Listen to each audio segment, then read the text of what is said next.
ஓம் கணேசாய நமக. பணி வளர்ந்த வணக்கத்துடன் உங்கள் யோகா விஜய். வரம் தரும் வக்கிர குரு.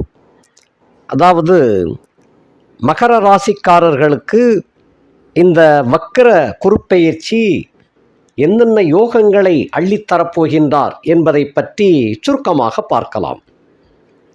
உங்களுடைய வீட்டிற்கு 3/12 ஆதிபத்தியம் பெற்ற அந்த குரு பகவான் என்னும் பொன்னன், அந்த பொன்னன் உங்களுடைய வீட்டிற்கு 5ஆம் இடத்திலே உலாவுகின்றார்.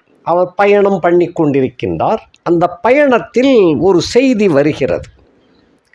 குருவே, அங்கே ஏற்கனவே நீங்கள் ஒரு ஒரு பொருளை விட்டுட்டு போயிட்டீங்க, திரும்ப போய் அதை எடுத்து வந்துட்டால் நல்லது, அல்லாத பட்சத்தில் இன்னும் கிட்டத்தட்ட 12 வருஷம் கழித்து தான் நீங்கள் இந்த இடத்துக்கு வர முடியும் அப்படிங்கிற செய்தி அவருக்கு கிடைக்குது. உடனடியாக அவர் 15/10/2024 அன்று அந்த செய்தி கிடைத்த உடனே அவர் அங்கேயே நின்று யூ-டர்ன் போடுகிறார். யூ-டர்ன் போட்டு திரும்பி வக்கரமாக போகிறார். அதான் வக்கிரம், அதாவது திரும்பி செல்லுதல் அப்படிங்கிற பயணத்தில் போகிறார். அப்படி திரும்பி செல்லக்கூடியவர் மிருகசீரிஷ நட்சத்திரம் 2ஆம் பாதத்தில் வக்கரிக்கிறார். அதாவது ரிட்டர்ன் யூ-டர்ன் போடுறார். 2/11/2024 பின்னோக்கிய பயணத்தில் மிருகசீரிஷம் 1 அந்த பயணத்தை கடக்கிறார். 1/12/2024 ரோஹிணி 4ஆம் பாதத்தை சென்று அடைகிறார். அதன் பின்னே 27/12/2024 ரோஹிணி 3ஆம் பாதம் என்ற ஊரை கடக்கிறார். அந்த ஊருக்கு வந்து சேர்றார். அது பின்ன 11/2/2025, அதாவது 2024ஆம் ஆண்டு 3 கழிஞ்சிருது. அதுக்கு அடுத்து 2025ஆம் ஆண்டு பிறந்து விடுகிறது. அந்த சமயத்தில் ரோஹிணி 3ஆம் பாதம் அந்த ஊரில் போய் சரி அந்த விட்டுட்டு போன பொருளை எடுத்தாச்சு, திரும்ப மறுபடியும் யூ-டர்ன் போடுறார். போட்டு வக்கர தியாகம் அப்படிங்கிற கணக்கு அது வருது. மீண்டும் மறுபடியும் நேர்கதியாக பயணத்தை துவக்குகிறார். அந்த பயணம் கொஞ்சம் வேகமான பயணமாக இருக்கும். 11/2/2025 ரோஹிணி நட்சத்திரம் 3ஆம் பாதத்தில் வக்கர தியாகம் பெற்றவர் அதிசார ஓட்டம் என்ற பயணத்தை துவக்குவார். ஏனென்றால் இடையில இவ்வளோ தூரம் திரும்பி வந்தாச்சு, வந்த வேகத்தை திரும்ப போய் பிடிக்கணுங்கிறதுக்காக அதிசார ஓட்டமாக செல்வார். இந்த வக்கர கதியில் ஒவ்வொரு ராசிக்காரர்களுக்கும் சில மாற்றங்கள் உருவாகிவிடும். அந்த மாற்றங்கள் சில பேருக்கு நல்லதாகவும் அமையும், சில பேருக்கு சங்கடமாகவும் அமைஞ்சிடும். பொதுவாக குரு பகவான் சங்கடங்களை அதிகமாக கொடுக்க மாட்டார். அவர் என்ன சொல்லியிருக்கிறாரு, சந்திரனே ஒரு தவறு செய்யும் பட்சத்தில் அவருக்கு தண்டனை என்ற நிலையை அவர் கொடுக்கலை. அதாவது இந்த மாதிரி பண்ணிட்டே பாவி அப்படின்னு அப்படி சொல்லலை, சபிக்கவில்லை. மாறாக என்ன சொல்கிறாருன்னு சொன்னால், இதெல்லாம் நடந்த கதை, புராணத்திலே நடந்த கதை. அந்த அவருடைய வாக்கு எப்படி இருக்குதுன்னு சொன்னால், இனிமேல் நான் பார்க்கும் போதெல்லாம் நீ பிரகாசமடைய கடவாய் அப்படின்றார். அப்போ கூட அவர் அந்த அமங்கல வார்த்தையை அவர் சொல்லலை, பிரயோகிக்கலை. அவர் குரு, எந்த திசையில் பார்த்தாலும் அவர் சுபராகவே காட்சி கொடுப்பவர். எந்த வகையிலும் அவரை குறை சொல்ல முடியாத அளவுக்கு அவருடைய நடத்தை விதிமுறைகள் எல்லாமே அமைஞ்சிருக்கும். அதுக்கு தான் பொன்னன் அப்படின்னு பேர். பொன்னன் அப்படின்னு சொன்னால், பொன் என்பது எந்த குறையும் காண முடியாத அளவிலே அதை சுட சுட சுட மின்னத்தான் செய்யுமே தவிர, அடிக்க அடிக்க அடிக்க அது மின்னி பிரகாசிக்குமே தவிர, அது ஒருபோதும் தன்னுடைய தரத்தை குறைத்து கொள்வது இல்லை. அதுபோல இந்த குரு பகவான் என்று சொல்லக்கூடிய வியாழன் என்ற கிரகம், பொன்னன் என்ற கிரகம், லீகல் அட்வைசர் என்று சொல்லக்கூடிய கிரகம், இப்படிப்பட்டவர் எந்த இடத்திலும் தன்னுடைய நிலையில் இருந்து தவறாமல் பார்த்து கொள்கிறார். ஆகையினால யாருக்குமே கெடுதல் செய்யக்கூடாத வகையில் அவர் நடத்தை இருக்கும். எந்த உயிருக்கும் துன்பத்தை கொடுக்காதவன் அப்படின்னு அர்த்தம். எவ்வுயிருக்கும் அந்த செந்தன்மை பூண்டொழுகலான், அந்த மாதிரி அந்த நடத்தை உடையவர் அந்த குரு பகவான். அப்படிப்பட்ட குரு பகவான் அதாவது நீ இந்த மாதிரி செஞ்சுட்டே பாவி, நீ இந்த மாதிரி பாழா போயிடுவ செஞ்சிருவ அப்படின்னு சொல்வதற்கு பதிலாக என்ன சொல்கிறான்னா, நான் பார்க்கும்போதெல்லாம் நீ பிரகாசம் அடைய கடவாய். அதில் ஒரு அர்த்தம் தொக்கி நிற்குது. அப்போ நான் பார்க்காத போதெல்லாம் கெட்டு போயிடுவேன், நாசமாக போயிடுவேன்னு அர்த்தம். அதைத்தான் சொல்லாமல் அப்படி சொல்லாமல் இப்படி சொல்கிறார், மங்களமாக சொல்கிறார். நான் பார்க்கும்போது நீ நல்லா இருப்ப அப்படிங்கிறார். அப்படிப்பட்ட ஒரு குரு பகவான் இந்த இடத்திலே வக்கிரம் அடைகின்றார். வக்கிரம் என்றால் தனது இயல்பு நிலையை விட்டு விட்டு அந்த தனித்தன்மையை இழந்து அதிகமாக பிரகாசிக்கவோ அல்லங்கில் குறைவாக பிரகாசிக்கவோ அந்த மாதிரி தான் செய்வாங்க வக்கிரம் பெற்ற கிரகங்கள். அதனுடைய ஆதிக்கத்தினுடைய தன்மையை வளர்ந்து கொஞ்சம் மாற்றி அமைத்து செயல்படுவாங்க. அதுதான் அங்கே பொருள். ஓடிக்கொண்டிருந்தவனை நிற்க வச்சாச்சுன்னு சொன்னால் என்ன ஆகும்? அந்த ஓட்ட பயணம் நின்று விடுகிறது. நின்று விடும் சமயத்தில் சில காரியங்கள் மாறுதலாக நடக்க ஆரம்பிச்சிடும். அதுதான் கணக்கு. அது இப்போ மகர ராசியிலே பிறந்த உங்களுக்கு இந்த குரு பகவான் 5ஆம் இடத்துக்கு வந்திருக்கிறாரு. அது நல்ல இடம். நல்ல இடத்துல போய் வக்கரிக்கிறார். வக்கரிக்கும் பொழுது தன்னுடைய இயல்பை மறந்து தன்னுடைய இயல்பை மாற்றி அந்த அவருடைய பலாபலன்கள் நடைபெறுங்கிறது தான் அர்த்தம். இப்போ 5ஆம் இடத்துல இருந்து கொண்டு வக்கரிக்கிறான்னு சொன்னால் அப்போ செய்யக்கூடிய யோகங்களை செய்யாமல் விட்டு விடுவாரா அப்படின்னு தான் அடுத்த கேள்வி வரும். ஏனென்றால் உங்களுடைய ராசி நாயகனும் 2ஆம் இடத்துல வக்கரித்து தான் உட்கார்ந்துருக்கிறார். சனி பகவான், ஆட்ட நாயகன் சனி பகவான் அங்கே வக்கரித்து தான் இருக்கிறார். அவருடைய வக்கரம் ரொம்ப தூர பயண வக்கரம். அவருடைய வக்கரம் கிட்டத்தட்ட நவம்பர் 4ஆம் தேதி தான் வக்கரமே முடியுது. ஆக மகர ராசிக்காரர்களுக்கு 1, 2, 3, 12க்கு உரிய கிரகங்கள் வக்கிரம் அடைகின்றார்கள். ஒருத்தர் ஏற்கனவே வக்கரத்தில் இருக்கிறாரு, இன்னொருத்தர் வக்கரம் அடைகின்றார். ஆகையினால 2 பேரும் வக்கிரம். இந்த 2 பேரும் வக்கிரம்ங்கும் பொழுது அந்த 2ஆம் இடத்துக்கு போன சனி முதல் வீட்டை நோக்கிய பயணம் என்னும் கணக்கில் ஜென்மச்சனியாக வருவது போல இருக்குது அப்படிங்கிற கணக்கில் வைத்து கொண்டோமேயானால் இந்த குரு பகவான் 4ஆம் இடத்தை நோக்கிய பயணத்தில் வந்துருக்கார் அப்படின்னு எடுத்துக்கிடலாமா? சரி, இப்படி 2 பேரும் பின்னோக்கிய பயணத்தில் இருப்பது ஒரு வகையில் யோகம். இதில் ஒருத்தர் மட்டும் வக்கரிச்சிருந்தான்னு சொன்னால் சில பலன்கள் தடைபட்டு போய்விடும், சில பலன்கள் லேட்டாக நடக்கும். இப்போது என்னன்னு சொன்னால் இருவரும் வக்கரத்தில் இருக்கிறாங்க. 2 பேரும் பின்னோக்கிய பயணத்தில் இருக்கின்ற காரணத்தினால இவங்களுடைய தாக்கம் என்ன அப்படின்னு சொன்னால், ஏற்கனவே சனியினுடைய பிடியில் சூரியன் இருந்தார். இப்போ அவர் நழுவி அடுத்த வீட்டுக்கு போயிட்டார். எப்பா இனி ஜவகாசம் வேண்டாம்ப்பான்னு அடுத்த வீட்டுக்கு போயிட்டார். 8ஆம் இடத்துக்கு போயிட்டார். அதாவது சிம்மத்தில் உள்ளவர் கன்னிக்கு போயிட்டார். கும்ப ராசிக்காரர்களுக்கு 8, மகர ராசிக்காரர்களுக்கு 8ல் உள்ளவர் 9க்கு போயிட்டார். நழுவிக்கொண்டு விட்டார். அதே போல் ஏன்னா அவருடைய வக்கர கதி, அந்த வக்கர கதியில் போய் பிடிபடுவது ரொம்ப ஒரு முக்கியமான சமாச்சாரம். இப்போ குரு பகவானும் சனியினுடைய பிடியில் தாக்கத்தில் இருந்து கொண்டிருக்கின்றார். ஆக சனிக்கு 4ஆம் இடத்துல குரு, குருவுக்கு 10ஆம் இடத்துல சனி. இதுதான் இந்த முக்கியம். இந்த சமாச்சாரம் என்பது இப்போ இதுவே சனி வக்கரமாக இல்லாமல் இருந்து குரு வக்கரிச்சிருந்தான்னு சொன்னால் கொஞ்சம் தலைகீழத்தான் பலன்கள், அதாவது கிடைக்க வேண்டிய பலன்கள் தாமசம் அடைஞ்சிரும். இப்போ இவர் 2 பேருமே வக்கரமாகும் பொழுது சில பலாபலன்கள் நேருக்கு மாறாக நல்லபடியாக நடக்கும். உங்களுக்கு இன்னொரு அடுத்த வருஷம் கிடைக்க வேண்டியது கூட இந்த வருஷமே கிடைக்க ஆரம்பிச்சோம். இந்த 120 நாட்கள் இப்போ எப்போ வக்கரம் முடியுது அப்படின்னு சொன்னால் 15/10/2024 மிருகசீரிஷ நட்சத்திரம் 2ஆம் பாதத்தில் வக்கரம் அடைகின்ற அந்த குரு பகவான் 11/2/2025 ரோஹிணி நட்சத்திரம் 3ஆம் பாதத்தில் வக்கரம் நிறைவு பெறுகிறார். அப்படி வச்சுக்கோங்க. வக்கர நிவர்த்தி அப்படின்னு அர்த்தம். நிவர்த்தி அடைகின்றார். இது கிட்டத்தட்ட 4 மாத சுழற்சி. இந்த சுழற்சியில் 2 பேரும் வக்கரத்தில் இருக்கின்ற காரணத்தினால, அதுவும் கேந்திரத்தில் ஒருத்தருக்கு இழுவையில் இருக்கின்ற காரணத்தினால இது குருவை விட கொஞ்சம் பெரிய கிரகம் சனி பகவான். ஆக சனி உங்களுடைய ராசி நாயகனும் கூட.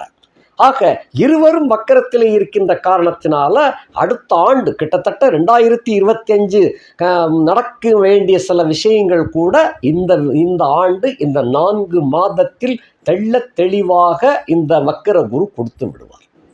இனி வரிசையாக பார்க்கலாம். இப்போ மகரத்துக்கு 1ஆம் இடத்துக்கு 5ஆம் இடத்துல அவர் வக்கரிக்கின்ற காரணத்தினால பூர்வ புண்ணிய வகையில் இழுபறியாக இருந்து வந்த சில காரியங்கள் நடந்தேறிவிடும். பூர்வ புண்ணியம்னு சொன்னால் பங்காளிகளுக்குள்ள உள்ள பிரச்சனைகள். ஏன்னா 3ஆம் இடத்துக்கு ஒரு சொந்தக்காரன், 3-12 கூடைய சொந்தக்காரன் 5ஆம் இடத்துல போய் இருக்கிறார். பகையாகத்தான் இருக்கிறாரு. வக்கரம் பெறும் பொழுது இந்த பகைத்தன்மையெல்லாம் மாறி போயிடும். அதான் தனித்தன்மையை இழந்து அப்படின்னு சொன்ன ஒரு வார்த்தையை. ஆக பகை என்ற தன்மை இழந்து உச்சம் பெறும்போது எப்படி பலமோ அந்த பலத்தை பெற்று விடுகிறார். உக்கிரமான பலம்னு அர்த்தம். கிரகங்கள் பொதுவாக வக்கரமடைகின்ற கிரகங்கள்லாம் கொஞ்சம் உக்கரத்தோடு இருப்பாங்க. அதில் வல்லிய கிரகமாக, அதாவது அசுப கிரகமாக இருந்தால் பலத்த வல்லியமாக இருப்பாங்க. அதாவது சனியும் செவ்வாயும் வக்கரமானாங்கன்னு சொன்னால் மிகுந்த ஆக்ரோஷத்தோடு இருக்கக்கூடிய கட்டம். இது குரு, அதாவது இவர் ஒரு ரொம்ப நியாயமான கிரகம், ஒழுக்கமான கிரகம் அப்படின்னு சொல்கிறோம் இல்லையா. அவர் அதுக்கு மேலே ஒன்றும் செய்ய மாட்டாரியா, அவர் சரி பெருந்தன்மையான மனுஷன்யா அப்படின்னு சொல்கிறோம் இல்லையா. அந்த மாதிரி அந்த பெருந்தன்மையான மனுஷன் கொடுப்பதில் பேர் வாங்குவாங்க, கெடுப்பதில் பேர் வாங்க மாட்டாங்க. அப்படிப்பட்ட 5ஆம் இடத்துல போய் வக்கரமாகி இருக்கின்ற காரணத்தினாலேயும் அவருக்கு நேர் 7ஆம் இடத்துல அந்த வீட்டுக்கு சொந்தக்காரனே அங்கே தான் இருக்கிறார். ரிஷபத்துக்கு சொந்தக்கார கிரகம் 7ஆம் இடத்துல, குருவுக்கு நேர் 7ஆம் இடத்துல குருவினுடைய பார்வையை பெற்றே இருக்கின்ற காரணத்தினால பூர்வ புண்ணிய வகையில் இருந்து இழுபறியாக இருந்து வந்த சில காரியங்கள் நிறைவுக்கு உங்களுக்கு என்ன எதிர்பார்த்தீர்களோ அது நல்லபடியாக கிடைக்கும். அது கிடைக்குது, அந்த மனஸ்தாபத்தோடு கிடைக்கக்கூடாது. அதுவும் ஒரு சிக்கல். நல்ல மனசோட கொடுக்குறவங்களும் அப்படிப்பட்ட சொத்து கிடைத்தால்தான் அது நாளாவட்டத்தில் ஒளி மிகுந்து பிரகாசிக்கும். அல்லாத பட்சத்தில் வைத்தறிச்சலோடு கொடுத்தான்னா, சில பேர் பார்த்தீங்கன்னு சொன்னால் வயிறெறிஞ்சு கொடுப்பான். அட பாவி இதுக்கு இவ்வளவுதான் அப்படின்னு சொல்லுவான். அந்த வயிறெறிஞ்சு கொடுக்கறது அவனுக்கு வத்திக்காது. அது ஏதாவது ஒரு வகையில் அப்படின்ட்டு போயிடும். அந்த மாதிரி. ஆக பெறுவதும் ஒரு நல்ல மனுஷங்கிட்ட இருந்து தான் பெறணும். அது பங்காளி பிரச்சனையாக இருந்தாலும் கூட அவனுடைய முழு மனசோடு கொடுத்தாத்தான் அது நம்மளுக்கு நல்லது, உங்கள் சந்ததிகளுக்கும் நல்லது. ஆகையினால முழு மன நிறைவோடு உங்களுக்கு இது சேரும். பங்காளி பிரச்சனைகள் தீர்ந்துவிடும். இப்படி தீர்ந்து விடுகின்ற காரணத்தினாலே 2 பேருமே நல்லா இருப்பீங்க. பங்காளியும் நல்லா இருப்பார், நீங்களும் நல்லா இருப்பீங்க. 3-12 இல்லையா, 2 பேருமே நல்லா இருப்பீங்க. சனியும் வக்கரிச்சிருக்கிறார், மறந்துடக்கூடாது. ஆகையினால நல்ல யோகமாக இந்த காலகட்டம் விளங்கும்.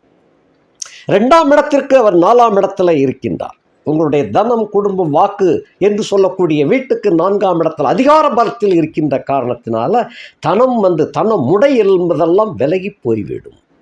தனமுடை விலகி தனம் தாராளமாக வரும். மகாலட்சுமி உங்கள் வீட்டு கதவை தினசரியும் தட்டக்கூடிய ஒரு காலகட்டமாக விளங்கும் இந்த குரு வக்கரகதியினுடைய காலகட்டத்தில். 2ஆம் இடத்திற்கு 4ஆம் இடத்துல, 2ஆம் இடம் தனம், குடும்பம், வாக்கு, இந்த வீட்டுக்கு 4ஆம் இடத்துல அவர் இருக்கின்ற காரணத்தினால தன தட்டுப்பாடு என்பது நிச்சயமாக இருக்காது.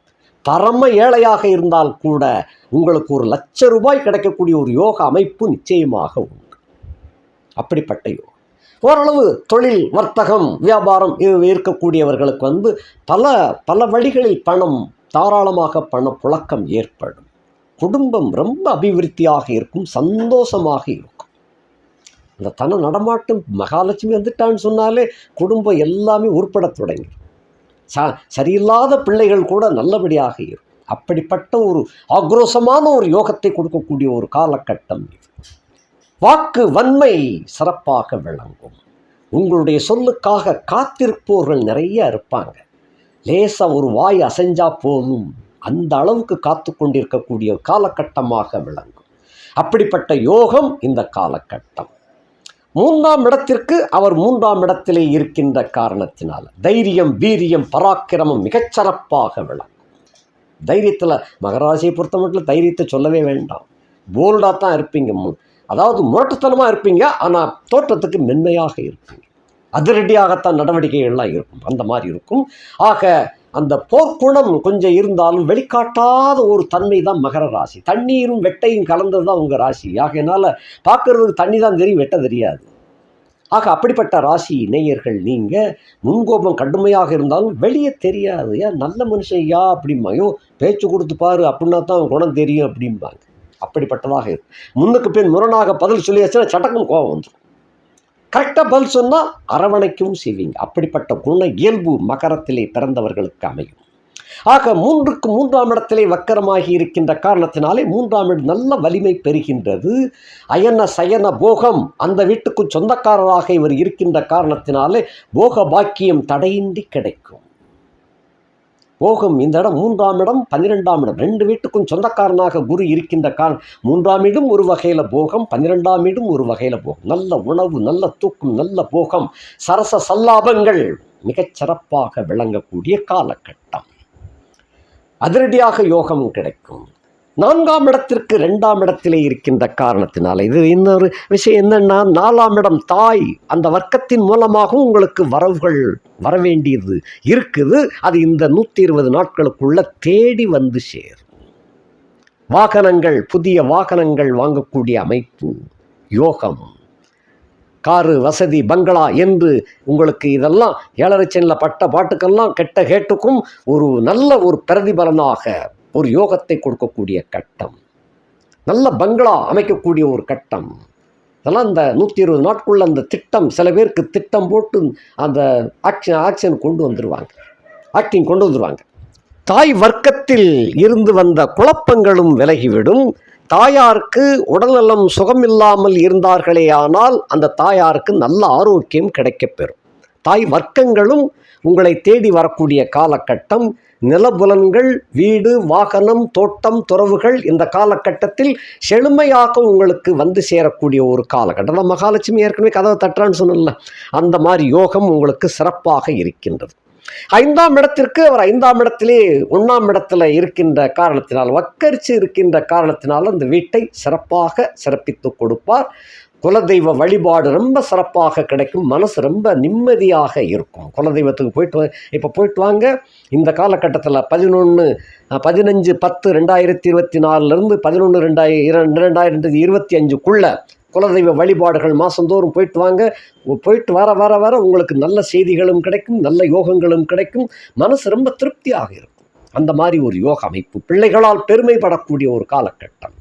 பிள்ளைகள் வரைக்கும் இருந்தது வேற, இப்போ வக்கரிச்சதுக்கு அப்புறம் பிள்ளைகளால் உங்களுக்கு பேர் கிடைக்கக்கூடிய ஒரு காலகட்டம். பிள்ளைகள், ஆண் குழந்தைகள், பெண் பிள்ளைகள் யாராக இருந்தாலும் அந்த வயதுக்கு வந்திருந்தாங்கன்னு சொன்னால் திருமண பாக்கியம் இந்த காலகட்டத்தில் கண்டிப்பாக வந்து ரொம்ப திருப்தியாக, மனசு ஆறுதலாக, சந்தோஷமாக இருக்கக்கூடிய ஒரு வகையில் அந்த திருமண முயற்சிகள் நடந்தேறும். சுபகாரியங்கள் அதிகமாக நடக்கக்கூடிய ஒரு காலகட்டம். அடுத்தபடியாக 6ஆம் இடத்திற்கு 12ஆம் இடத்தில், 6ஆம் இடம் என்பது கடன், சத்துரு, நோய். அந்த வீட்டுக்கு 12ஆம் இடத்துல இருக்கின்ற காரணத்தினால கடன்கள், வகையில்லாத கடன்கள், சிக்கலில் போய் ஏற்கனவே மாட்டியிருப்பீங்க. 7.5 சனிலாம் நிறையா தொந்தரவு கொடுத்துருக்கும். அந்த கடன்கள்லாம் இப்போ பைசல் பண்ணிடுவீங்க. ஏன்னா 6ஆம் இடத்துக்கு 12ஆம் இடம் கொடுத்த, அதாவது பணம், கேஷ் கோஸ் அவுட் அப்படிங்கிற கணக்கில் வந்து அந்த வரவுகளில் வந்து அதிகமான வரவுகள் வருகின்ற காரணத்தினால பணம் வந்து கடன் நிச்சயமாக சுத்தமாக அடைக்கக்கூடிய ஒரு அருமையான காலகட்டம். சத்துருக்கள் சரணடைவார்கள். நோய் நொடிகள், உங்களுக்கே மன வலிமை ஏற்பட்டு, ரொம்ப வியாகுலம் ஏற்பட்டு அதனால் ஏற்பட்ட நோய் நொடிகளெல்லாம் இந்த காலகட்டத்தில் ரொம்ப கம்ப்ளீட்டாக சரியாகி பூரண ஆரோக்கியம் பெறக்கூடிய காலகட்டம். 7ஆம் இடத்திற்கு அவர் 11ஆம் இடத்துல வக்கரித்து உட்கார்ந்துருக்கிறதுனாலையும், அந்த 7ஆம் இடத்துக்குரியவன் இவர் இருக்கிற வீட்டுக்கு 10ஆம் இடத்துல இருக்கின்ற காரணத்தினால், சனியோடு கூடி இருக்கின்ற காரணத்தினாலும் இவ்வளவு சிறப்புகள் வாய்ந்தவர்களுக்கு மனைவி வர்க்கத்தின் மூலமாகவும், மனைவியினாலும் மனைவி வர்க்கத்தின் மூலமாகவும் சில திடீர் அதிர்ஷ்டங்களும் வந்து சேரக்கூடிய காலகட்டம். நல்ல யோகம். தோப்பனார் வழி யோகம், பூர்வ புண்ணிய சொத்துக்கள் யோகம், தாய் வழி சொத்துக்கள் வரக்கூடிய ஒரு வாய்ப்பு, மனைவியினாலும் யோகத்தை பெறக்கூடிய காலகட்டம். இவ்வளவும் இருந்தும் கூட அந்த 7ஆம் இடத்திற்கு 11ஆம் இடத்துல வக்கரித்து உட்கார்ந்து அந்த 7ஆம் இடத்திற்கு 5ஆம் இடத்துல சுக்கிரனும் இருக்கின்ற காரணத்தினாலே, 7ஆம் இடத்திற்கு அந்த 7ஆம் இடத்துக்கு 5ஆம் இடத்துல சுக்கிரன், 8ஆம் இடத்துல சந்திரனும் சனியும் கூடி, அந்த சந்திரன் சனிக்கு 5ஆம் இடத்துல செவ்வாய் இருக்கின்ற காரணத்தினால இந்த காலகட்டத்தில் அந்த ராஜகுமாரி அப்படின்னு சொல்கிறோம் இல்லையா, நல்ல, அதாவது அவளுக்குன்னையா ராஜகுமாரி அப்படிம்பாங்க. அந்த ராஜகுமாரியே உங்களை தேடி வந்து பல வேலைகளையும் செய்து, அதாவது பல வேலைகள்னால் அந்த இடத்துல வந்து சுப காரியங்களை செய்து வைக்கக்கூடிய ஒரு அருமையான நேரம் மகர ராசிக்காரங்களுக்கு அற்புதமாக வேலை செய்யும். இது அது கேர்ள் ஃப்ரெண்டாகவும் இருக்கலாம், அப்படியும் வச்சுக்கிடலாம். நல்ல ரதி போல மனைவி இருந்தாலும் கூட இந்த மாதிரியும் உங்களுக்கு வர அமைகின்றது. இது மகர ராசிக்கு என்னவோ இந்த ஆண்டு முழுவதும் இந்த மாதிரியாக ஒரு பெண் யோக அமைப்பு தொடர்ந்து வந்துண்டே இருக்கிறது. இந்த இடத்துல அருமையான ராஜகுமாரின்னு தான் சொல்லுவேன். அழகானவள், அறிவானவள், நல்ல யோகசாலியும் கூட. அப்படிப்பட்ட ஒரு பெண் தேவதையாக வந்து சேரக்கூடிய ஒரு காலகட்டம். எதிர்பாராத வண்ணம் வந்து சேரும். அது நீங்கள் எப்படி பயன்படுத்துகின்றீர்களோ அதற்கு தகுந்தவாறு உங்களுடைய யோக அமைப்பு மாறும். நீங்கள் அமைக்கின்ற வகையிலே அது மாறும். அதை எப்படி, அதாவது ஒரு பொன் முட்டையிடும் வாத்து கிடைச்சது போல அதை எப்படி பராமரிக்க வேண்டும், எப்படி வைத்து கொள்ள வேண்டும் என்ற கணக்கு இருக்குது இல்லையா? அதற்கு தகுந்தவாறு உங்களுடைய யோக பிரகாசம் மிக பிரபல்யமாக விளங்கும். ஒரு நாட்டுக்கே ராஜாவாக ஆக்கக்கூடிய ஒரு அருமையான காலகட்டம் உங்களை வந்து சேருகின்றது. இதெல்லாம் காற்றுள்ள போதே தூற்றி கொள்ளக்கூடிய ஒரு காலகட்டம். நண்பர்கள், இந்த இடத்துல bye friends and girl friends எல்லாமே உங்களுக்கு சப்போர்ட், நல்ல சப்போர்ட் கொடுப்பாங்க. அதிலும் குறிப்பாக அந்நிய வர்க்கம், அந்நிய ஜாதி, அந்நிய மதத்தை சேர்ந்தவர்களால் உங்களுக்கு அருமையான யோகம். என்ன வேணும், எது வேண்டாலும் செய்ய தயாராக இருக்கக்கூடிய ஒரு கூட்டம் உங்களுக்கு நிறைய காத்து கொண்டிருக்கின்றது. அதுபோக 8ஆம் இடத்துல, 7ஆம் இடத்துக்கு 8ஆம் இடத்துல சனி, சந்திரனோடு சனி கூடியிருக்கின்றார். உங்கள் ராசி நாயகன் மிகவும் ஏழையான ஒரு பெண்ணும், மிக மிக ஏழை, கிராமத்து பெண்ணாகவும் இருப்பாள். அப்படிப்பட்டவள் நிச்சயமாக இந்த காரியங்கள்லாம் 120 நாட்களுள்ள உங்களுக்கு வந்து சேரும். அவளும் உங்களுக்கு நட்பாக வந்து சேரக்கூடிய ஒரு காலகட்டம். பட்சே அந்த தேவதை ராஜகுமாரியை போல இந்த யோகசாலி வந்து இந்த கிராமத்து, அதாவது சாதாரண மங்கை, இந்த மங்கை உங்களுக்கு மறைமுகமான யோகத்தை அள்ளி கொடுக்கக்கூடியவளாக வந்து சேருவாள். அதே போல் அதே கிராமத்தில் ஒரு ஆண் நண்பனும் உங்களுக்கு கிடைப்பான். அருமையான காலகட்டம். கிராமத்து வாசனை, அந்த யோகம், இதெல்லாம் கிடைக்கிறது சாதாரண விஷயம் கிடையாது. அப்படிப்பட்ட யோக அமைப்பு உங்களுக்கு ரொம்ப அருமையாக இருக்கின்றது. ஆக நண்பர்கள், கூட்டாளிகள், மனைவி இவர்கள் மூலமாக முழுமையான ராஜயோகத்தை அள்ளி கொடுக்க வந்திருக்கிறேன் என்றார் வக்கிர குரு. அடுத்தபடியாக 8ஆம் இடத்திற்கு அவர் 10ஆம் இடத்துல இருக்கிறார். உங்களுடைய 8ஆம் இடத்திற்கு 10ஆம் இடத்துல இருக்கின்ற காரணத்தினால பேரும் புகழும் ரொம்ப பரவ ஆரம்பிக்கும். நல்ல மனுஷையா, பெரிய மனுஷையா அப்படிங்கிற கணக்கு. சரி, அதே போல் கல்யாணம் ஆகாத ஆண் பெண்களுக்கு அதையும் பார்க்கணும் இல்லையா? 7ஆம் இடத்துல சொல்ல விட்டுட்டேன். அந்த வகையில் வந்து இந்த காலகட்டத்தில் வந்து நினைத்ததற்கு மாறாக உங்களுக்கு வேண்டிய வரன் இந்த காலகட்டத்தில் கண்டிப்பாக கிடைக்கும்.